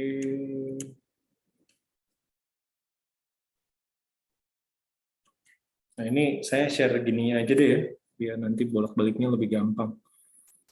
Ini sebentar. Dia ada di bagian yang ini, katakanlah. Oke? Kelihatan nggak? Iya. Malah nggak kelihatan. Kecil. Tapi ini, sebentar. Itu bawahnya screening itu apa tulisannya? Identification, screening, eligibility, dan inclusion. Nah, dari screening ke eligibility itu biasanya pengerucutannya itu disebabkan oleh apa? Apakah karena ini metodenya nggak cocok atau jumlah sampel atau apa gitu saat pengerucutan itu? Itu pertanyaan pertama. Kemudian pertanyaan kedua, saya belum pernah melakukan meta-analisis, tapi saat melakukan kajian literatur kan pasti baca. Salah satu yang dibaca ada meta-analisis begitu. Dan di salah satu paper yang barusan saya baca itu contohnya misalkan mengukur atensi. Nah, dia ada yang pakainya, ini sudah sedikit disinggung tadi sama Mas Wisnu, tapi saya masih butuh sedikit pencerahan. Kalau dia multi-instrumen, jadi katakanlah dia ada hitungnya pakai trail making test, tapi di penelitian yang lain pakai tes yang lain. Atau bahkan yang lebih ekstrim, satunya berbasis, katakanlah mengukur konstruk lain ya, satunya berbasis self-report, dan satunya berbasiskan data observer. Nah, itu kan lebih ekstrim lagi perbedaannya. Itu gimana menyikapinya dalam meta-analisis? Oke. Demikian. Thank you, Mas Widi. Yang pertama dulu, jadi bagaimana proses pengerucutan ini lagi-lagi kembali ke penelitinya. Jadi yang terjadi di saya, misalnya setelah saya screening recordnya, judulnya itu kadang-kadang tidak representatif dengan isinya. The effects of attention seeking to in media multitasking. Tapi begitu saya baca abstraknya, lah ini mas studinya kualitatif misalnya. Ini akhirnya tidak bisa saya masukkan ke dalam. Saya tidak perlu membaca lebih lanjut untuk menentukan apakah saya perlu membaca lebih lanjut atau tidak. Gitu. Lagi-lagi kita bicara soal pengelolaan sumber daya di sini. Gitu. Ada juga yang kelihatannya uji beda nih, tapi begitu kita baca di belakang ternyata deskriptif. Makanya walaupun sudah masuk di sini, sudah masuk ke included assess for eligibility, begitu kita baca masih ada 3 yang gugur. Nah, ini reasoningnya yang kita tuliskan juga di bagian metode. Biasanya kalau baca meta-analisis di bagian metode juga ada penjelasan kenapa kok si 3 ini tidak dimasukkan, walaupun autorsnya itu sudah baca full text-nya. Bisa aja, walaupun kelihatannya desainnya itu antar kelompok, begitu kita baca dan telusuri, wah ternyata ini jeng computational modeling, jadi mereka nggak ngambil data. Jadi mereka cuma buat simulasi.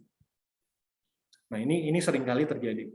Lagi-lagi kita biasanya sebagai ilmuwan, kita menulis titles yang semenarik mungkin, abstrak yang semenarik mungkin, lalu kemudian agak-agak menipu begitu ya. Kalau kita nggak baca full text-nya, kita tidak tahu apakah ini itu masih sesuai dengan kriteria si PICOS yang tadi atau tidak. Lalu mungkin terkait dengan ini pertanyaan yang sering kali saya dapatkan juga adalah si PICOS ini boleh berubah atau enggak? Nah, ini saya punya 2 jawaban untuk ini. Yang pertama, jawabannya adalah tidak. Ini kita pre-registrasi PICOS-nya. Saya mau melakukan meta-analisis dengan PICOS yang seperti ini. Sehingga nanti di jalan tidak, walaupun ada perubahan, ini tidak kita ganti kriterianya. Kenapa? Karena bisa aja menimbulkan bias.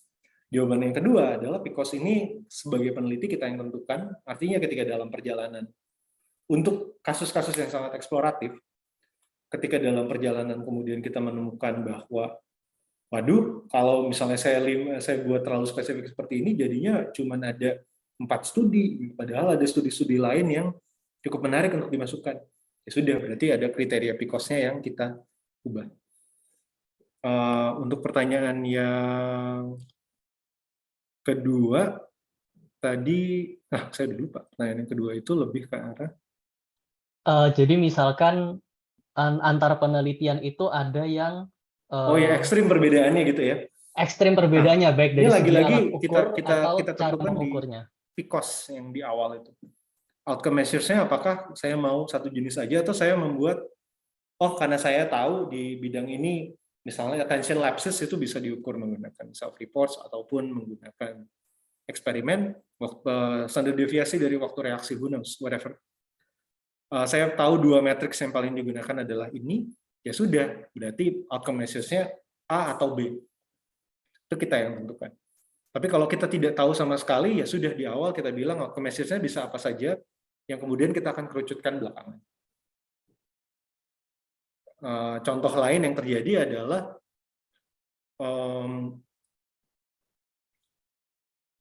kita sudah menentukan semua kriterianya, tapi ketika kita analisis, ternyata heterogenitasnya tinggi, ada heterogenitas dari residualnya tinggi. Nah, secara eksploratif kita bisa melakukan misalnya analisis moderasi. Tapi kita harus secara jelas menuliskan di artikel mana yang eksplanatif dan mana yang eksploratif. Ini yang seringkali orang lupa. Mana yang kita udah tahu, kita sudah asumsikan dari awal dan bahkan kita pre-registrasi, dan mana yang sifatnya ini uncharted waters gitu. Jadi saya belum tahu apa yang terjadi. Saya mau eksplorasi di bagian sini. Selama itu batasannya jelas dan dibuat di pre-registrasi, saya kira nggak masalah.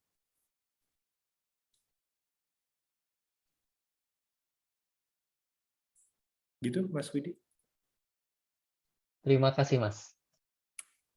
Oke, terima kasih penjelasannya Mas Wisnu, terima kasih Mas Widi pertanyaannya. Ada satu lagi nih pertanyaannya, tadi menyambung yang cara menghitung Z, itu tadi berarti ada di ini ya, web atau gimana nih Mas? Ada di artikel, sebentar. Di artikel. Dan kalau lihat di Psychometrika itu sebenarnya harusnya juga ada. Ini saya sedang buka juga artikelnya.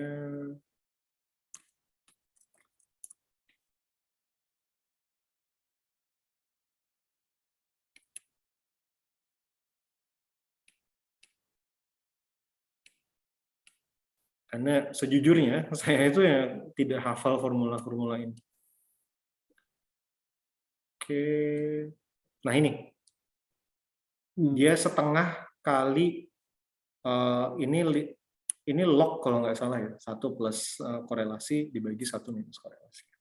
Jadi kita cuma perlu input R-nya aja.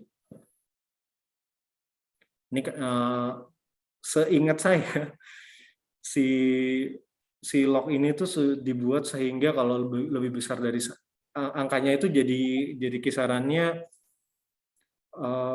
lebih kecil dari 1 dan lebih besar dari 1 kalau nggak salah. Enggak juga ya, tapi ada 0 juga tadi. Kadang-kadang ada hal yang secara formula kita lakukan tuh cuma supaya skornya itu rentangnya enggak kalau korelasi kan -1 sampai 1. Cuma supaya rentangnya itu ya enggak -1 sampai 1. Aisyah ada pertanyaan. Oh iya. Tadi sudah terjawab belum ya? Ini sih scoringnya ada di sini di formulanya. Tapi kalau ditanya ke saya kenapa harus pakai formula ini, padahal R itu ya sudah standardized, tanyanya ke Mbak Chen. Oke, Aisyah, Mbak Aisyah, maaf. Ya, Mbak Aisyah, silahkan. Halo, selamat siang Mas Wisnu, Mbak Chen. Saya Aisyah dari Universitas Pancasila. Izin bertanya, sepertinya juga tadi saya baca juga di chat Mbak Selviani juga ada pertanyaan yang sepertinya agak mirip sih, tapi kalau saya mungkin agak lebih detail pertanyaannya untuk menentukan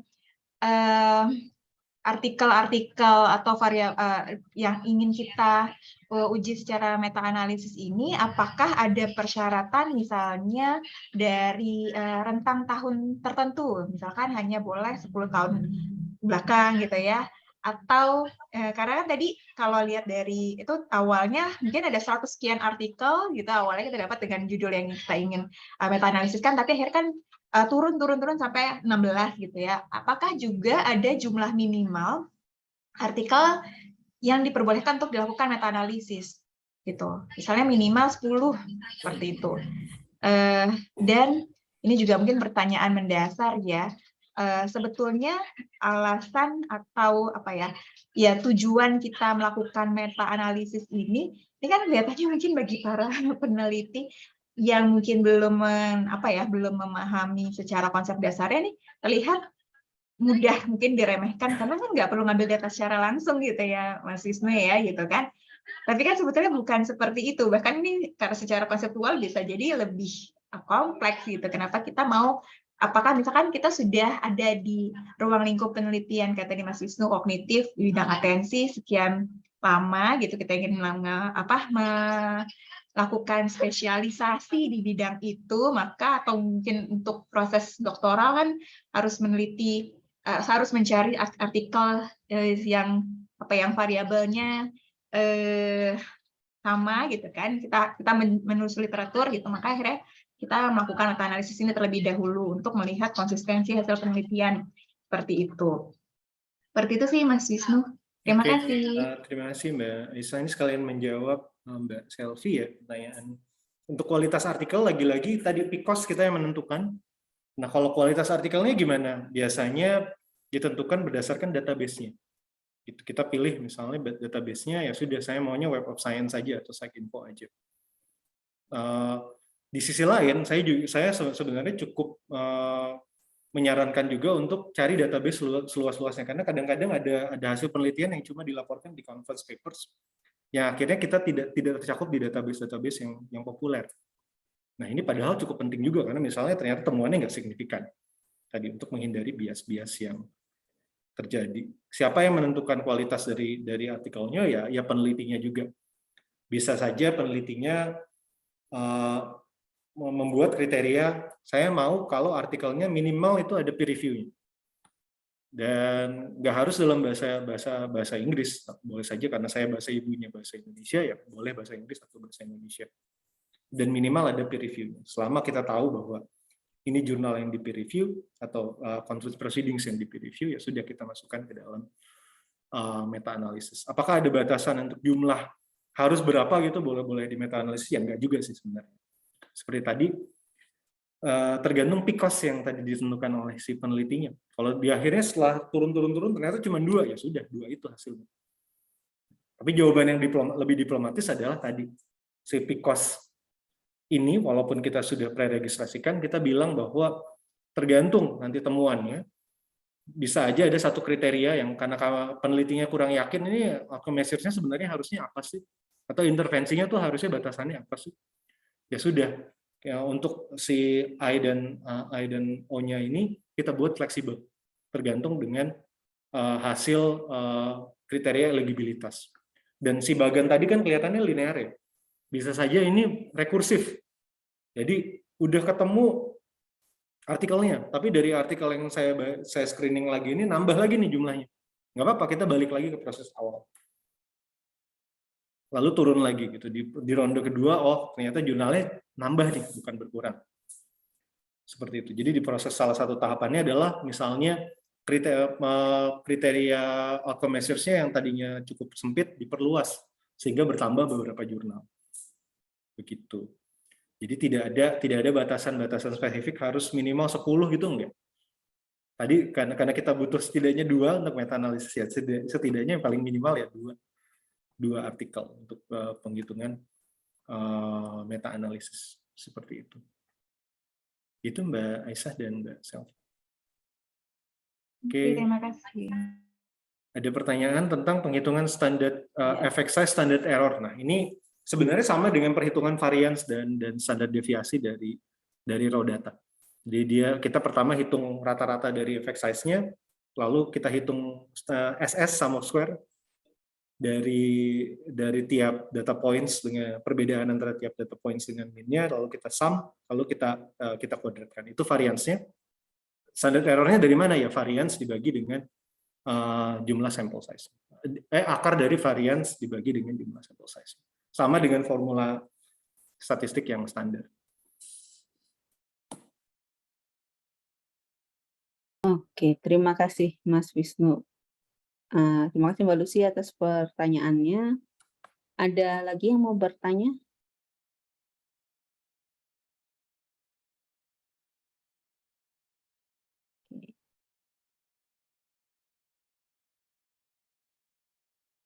Oke, kalau belum ada yang bertanya, boleh minta tolong teman-teman OpenCamp kita untuk dokumentasikan terlebih. Udah selesai berarti, oke.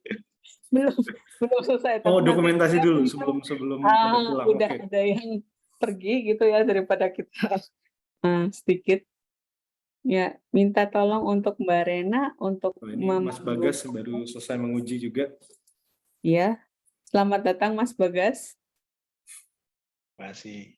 Mas, selamat datang Pak Kuncono, Mbak Clara, Mbak Vida, Mas Endo, Mas Arif. Ada Bu Bernadette juga. Ada Selamat Mbak sore Riri. Ibu. Saya jadi malu. Dari Ingat Gustu. dosen saya. Iya. Ya, Oke, ini udah semuanya. Karena ada 2 slide, jadi akan 2 kali ya. Untuk slide oke. pertama dulu, aku hitung 1, 2, 3. Oke, sekarang untuk slide yang kedua.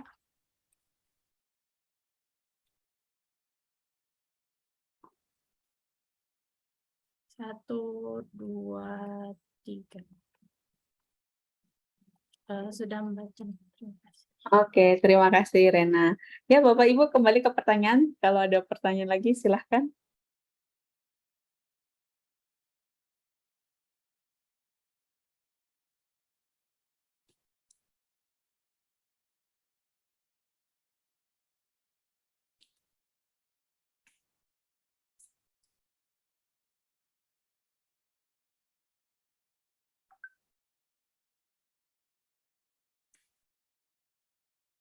Oke, mungkin sudah jelas atau sedang berproses kayaknya Mas Wisnu. Nggak apa-apa, nanti kalau misalnya ada pertanyaan di luar diskusi kita, dikirim email ke alamat email yang tadi, atau sapa saya di Twitter. Saya mencoba Twitteran sekarang, akan lebih banyak share tentang open science, R, dan ya segala macam berbau metode penelitian, dan juga karena saya topiknya tentang multitasking, mungkin akan share tentang multitasking dan acara-acara JS. Oke, ya. Sambil menunggu ya, untuk rekaman acara diskusi bulanan JAS ini akan bisa dilihat di channel YouTube. Saya sudah posting. Kemudian untuk acara-acara bisa Bapak Ibu lihat di Facebook. Kami berusaha mengupdate di sana. Kalau nggak ada update, boleh colek-colek kami, kadang mungkin berubah. Jadi silahkan. Oh iya, ada satu nih. Wah, komen Data-data Mas minimal. Wisnu. Iya, Kenapa? Ya, ini yang di chat bukan? yang di chat, data-data minimal dari jurnal. Oke, standarnya adalah kadang-kadang kita beruntung terus penelitinya melaporkan semua effect size-nya, jadi kita tidak perlu harus hitung ulang. Itu standar yang paling baik. Kalau kita tidak beruntung ya standar utamanya adalah penelitinya melaporkan cukup banyak informasi untuk kita melakukan meta analisis. Sebenarnya tadi yang kita butuhkan cuma dua. Yang satu adalah statistik inferensial, ya, mau pakai T-score, Z-score, R-score, dan seterusnya, beta untuk regresi, odds ratio, dan seterusnya. Yang kedua adalah sample size. Nah, ini dua indeks yang kita gunakan untuk pengukuran. Selama ada dua informasi itu, tidak kemudian kita bisa melakukan meta analisis. Namun, seringkali yang kita temukan juga adalah, walaupun sudah dipublikasi, ternyata perhitungannya salah. Atau lah ini desainnya harusnya nggak seperti ini gitu. Atau harusnya positif tapi dia dilaporkannya negatif. Nah, ini yang harus kita perhatikan baik-baik. Apakah kita punya cukup banyak informasi untuk berasumsi bahwa oh ini cuma salah typo aja deh, atau ternyata setelah kita baca mungkin karena hasil peer review, ulasan sejawat atau peer review-nya ini tidak terlalu baik, ternyata memang kualitas artikelnya memang tidak terlalu baik gitu. Kita tidak bisa percaya bahwa kita memasukkan indeks atau kuantitas statistik yang benar atau tidak. Jadi, tapi selama tidak ada bukti bahwa ini tidak salah dilaporkannya, maka kita bisa pertimbangkan untuk meta analisis. Saya jawabannya diplomatis kalau untuk hal-hal seperti ini. Kita percaya bahwa kita sebagai ilmuwan kita melaporkan dengan akurat. Bahkan kita ingatkan juga ke mahasiswa skripsi, ya jangan cuma R-nya juga, tapi tulis p-values-nya, ya tulis kamu tuh sampelnya berapa, dan seterusnya. Masa iya kita yang mengajarkan itu ke mahasiswa, lupa melaporkan itu. Ya, keterlaluan banget. Kalau sampai lupa ya berarti kita punya alasan untuk tidak mempercayai seluruh isi jurnal tersebut. Itu mungkin jawaban diplomatis saya. Ini Pak Bapak tapi mukanya Ibu, jadi saya agak bingung. Bu Ridhoi, saya asumsikan Ibu aja. Mbak. Ya, iya Mbak Ridhoi. Atau kayak saya dulu gondrong gitu. Ternyata. Mas Ridhoi dari USU. Oke. Ya, ada pertanyaan lagi, apa tanda kita sudah cukup yakin data kita sudah cukup? Sebenarnya ini kita tentukan di awal, Pak. Jadi dengan kriteria PICOS tadi, kita yang sudah tentukan skop penelitiannya. Kalau memang sudah kita tentukan tadi, dan ada catatan tadi bahwa kita bisa juga membuat kriterianya untuk hal-hal yang kita tidak cukup yakin, cukup fleksibel. Sehingga kalau memang ketemunya di situ akhirnya 16, ya udah 16. Ketemunya di situ 10, ya 10. Pertimbangan yang lain adalah ternyata topik yang kita bukanya terlalu luas gitu. Ketika hasil pencarian pertama aja udah keluar 5.000 artikel. Nah, ini kita pakai heuristik saja gitu. Kayaknya nggak mungkin deh saya baca screening 5.000 artikel. Berarti kriteria saya ini ada yang kurang spesifik. Saya harus membuat dia lebih spesifik. Lalu kita lakukan pencarian lagi. Saya kira tergantung dengan batasan satu topik penelitiannya dan juga batasan waktu. Kita ingat ya, saya kira kebahagiaan besar dari kita di sini dosen harus isi BKD juga, harus ikut pelatihan gitu. Ada yang ikut pelatihan ini biar dapat sertifikat supaya bisa lapor di BKD dan seterusnya. Diingat juga pertimbangan-pertimbangan yang lain. Kalau misalnya bisa nggak ya saya baca 200 setidaknya abstrak dari 1.000 artikel, bisa deh. Gitu. Ada waktunya gitu. Ya sudah jalankan dengan 1.000 artikel tersebut. Tapi mungkin ada teman-teman yang kayaknya meta analisis saya ini terlalu lebar deh. Keluar hasil pencariannya 1.000. Saya batasi kriterianya sehingga keluarnya itu ya nggak lebih dari 100 deh. Karena saya cuma punya waktunya segitu. Ya sudah kita batasi dari kriteria seleksi artikelnya. Seperti itu. Ya.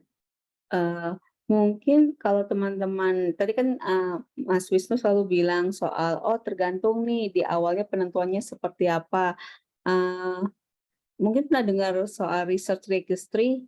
Nah, itu Ya. dari situ kita juga bisa mencatatkan penelitian kita apa, sehingga ibaratnya dari awal tuh kita jelas nih, jadi supaya tidak menyimpang juga dan tidak bias, ya osf.io itu nanti akan dibahas juga di acara Jaspers ini di Bulan November. November.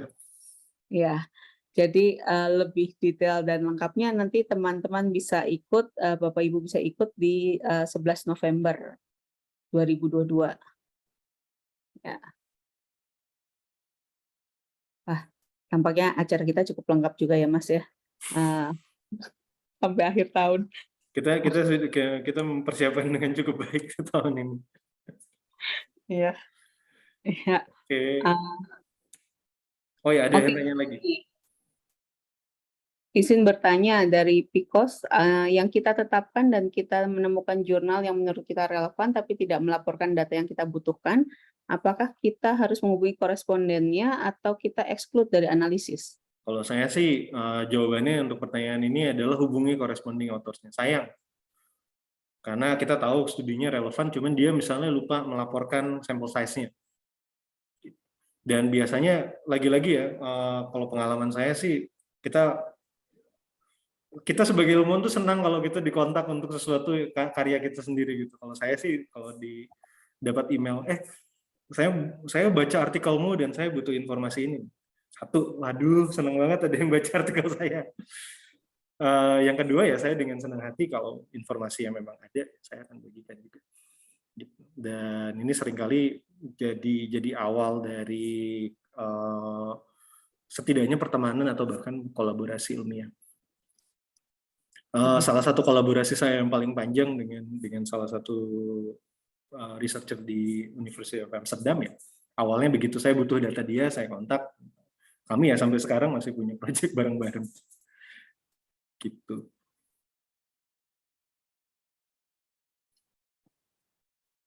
Oke.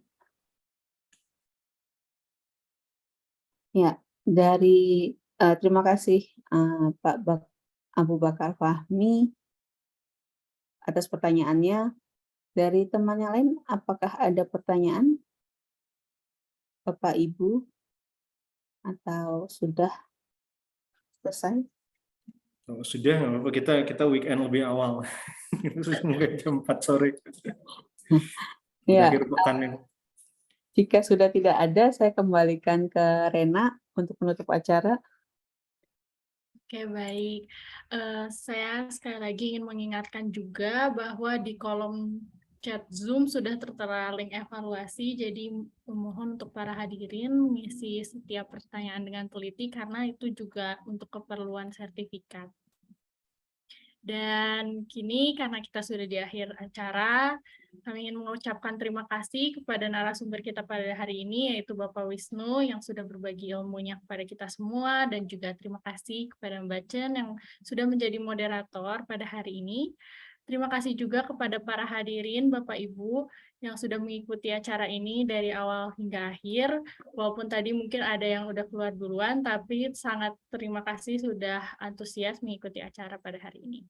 Dan saya selaku MC dari webinar pengantar meta-analisis menggunakan JAPS, mohon maaf bila selama acara tadi terdapat kata-kata atau rangkaian acara yang kurang berkenan di hati Bapak Ibu dan para hadirin.